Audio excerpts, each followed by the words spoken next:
Hello mga ka-farmers, welcome sa ating mini farm sa iba't ibang uri ng mga hayop.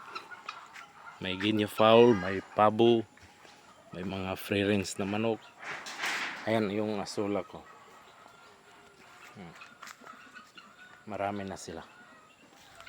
Dagdagan ko pa yan kasi isang ano lang yan, isang pond lang. Ayan yung pabo naglilimlim. Ayan. Ayan siya. Andun naman yung isa, papasok ako mamaya doon.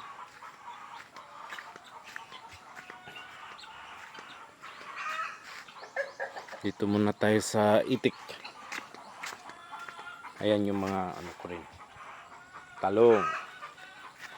Bagong tanim na talong.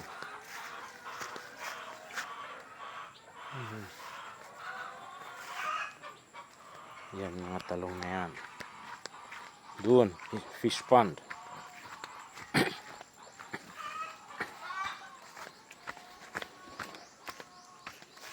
Tsaka yung baboy. Ayan yung baboy. Dik-dik. Ayan. Isang pirasong baboy. Ano yun? Ito yung itik ko, guys.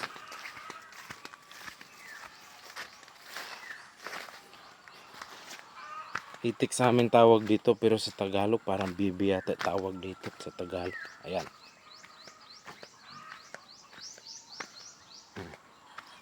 Ayan sila. Doon yan sa baba magsiswimming. Nangitlog na yan, guys. Ginawan ko lang siya ng pugad. Ayan. Ayan dito, dalawang pugad. Ayan oh, may itlog na oh. Ayan. Ginawa ko lang yan.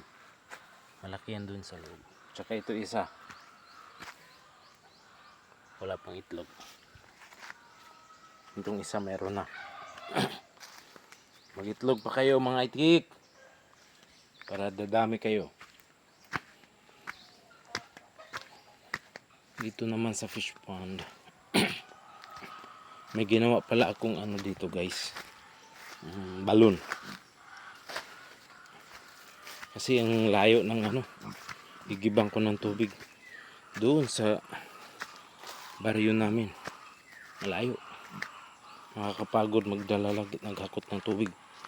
Kaya naghanap ako ng balon.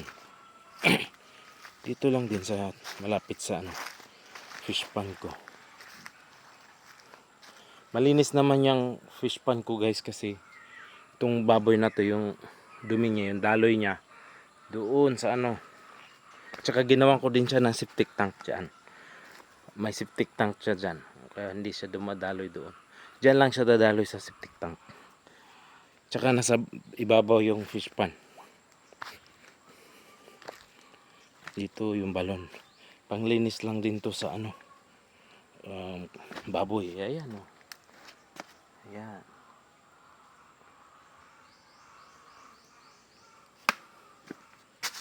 Ito yung fish pond ko, guys. Mayroong pula na tilapia. Meron ding parang kulay itim. Tsaka puti ba yan? Yung regular na kulay na tilapia. Tsaka may pula. Hindi na yata yan lalabas, guys, kasi nagpakain na ako kanina. Yan.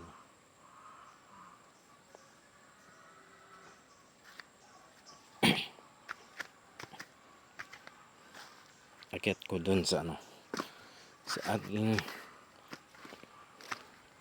mga layer, yung free range ko na layer at saka yung puti na layer,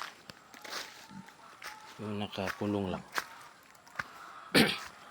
Yan dyan, guys, malinis na yan kasi ayan o, tatamnan ko yan ng mga kalabasa, mga gulay.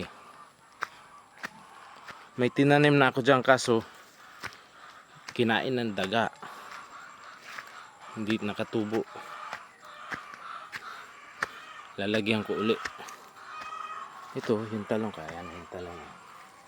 Yan, malaki na. May free time kasi ako dito, 2 oras. Yun yung inuukol ko dyan sa pagtatanim. Doon, nagtatagpas ako doon. Malawak-lawak na rin doon. Yung free time ko lang.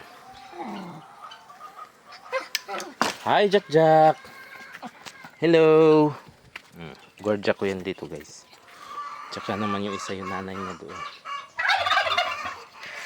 Dito pala. Ay, sandali. Punta ko dyan mama. Dito muna ako. Yan, may naglilimlim ako dyan. Ito yung light sa 6. Grabe laki nito. Oh, ayan oh. Tignan mo. Tignan nyo. Sobrang laki. Oh. Yan yung pinapaano ko. Pag may mag-order ng fertile egg, yan yung ilalagay ko. Yan naman yung sisiw guys. 4 lang ang nabuhay kasi kinakain ng daga. Sayang. Yan, may sakit yan na puti. Pero pagaling na siya. Ito yung barb plymouth rock. Tsaka ito naman Rhode Island Red. Mga yan guys, pang breeding ko yan pag may nag-order. Yan, dito yung sisiw na kung nilagay. Ayan o, nabutas dun o. Ayan. Ayan yung butas. Diyan dumaan yung daga. Kinain. Yun na lang natira. Na-rescue ito naman. Hindi na ito makain ng daga kasi malalaki na. Ayan yung mga breed nila. Ang lalaki din o. 2 months pa yan, ang 24 guys. Anong dito ba yung 27? O 2 months pa yan. O grabe laki na o. Nung Pasko yan na pisa.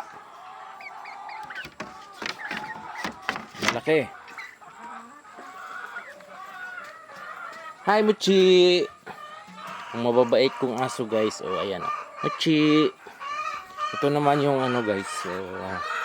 Mga friends ko. Yung mga nanay dong na yun. Yung nasa kulungan ng mga sisiw. Yan sila oh. Nagpalimlim na naman ako doon. Limlim lang kasi mas malalakas yung sisiw pag limlim na pisa. Kasi sa incubator mga mahihina. Yan. Mangingitlog na sila oh. Hindi ko muna istorbohin guys. May stress sila. Ayan yung iba oh. Nagpumpukan doon. Ayan sila. Ayan. Hi mga nuknukins. Oh, ayan sila. Madamo dito dati. Grabe damo ngayon, wala na. Ang linis na. Doon sinarado ko muna roon. Doon banda roon. Patubuin ko muna ang damo. Pag kumakapal na yung damo, bubuksan ko yun doon.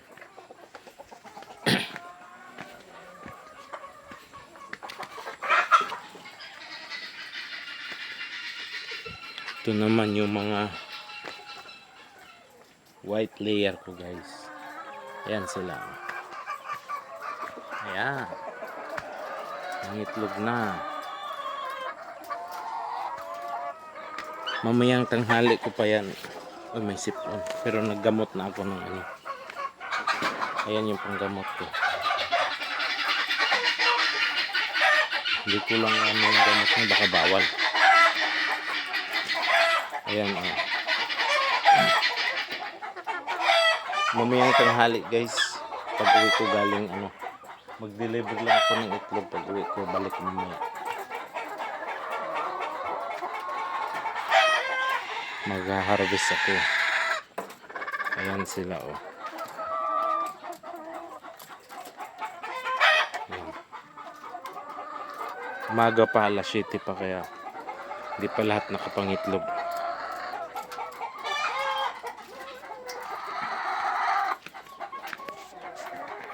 Tsaka maglinis na rin ako ng ipot. Ako lang ang nagtatrabaho dito guys. Hindi pa sapat yung kita ko para kumuha ng caretaker dito. Kaya ako muna nag-handle. Ayan yung mga ganyan. Dami na ng itlog niyan guys. Pakita ko. Ayan, ganyan. Ayan. Ito yung pabo yung naglilimlim. Oh. Hi pabo. Ayan siya. Oh. Ito naman.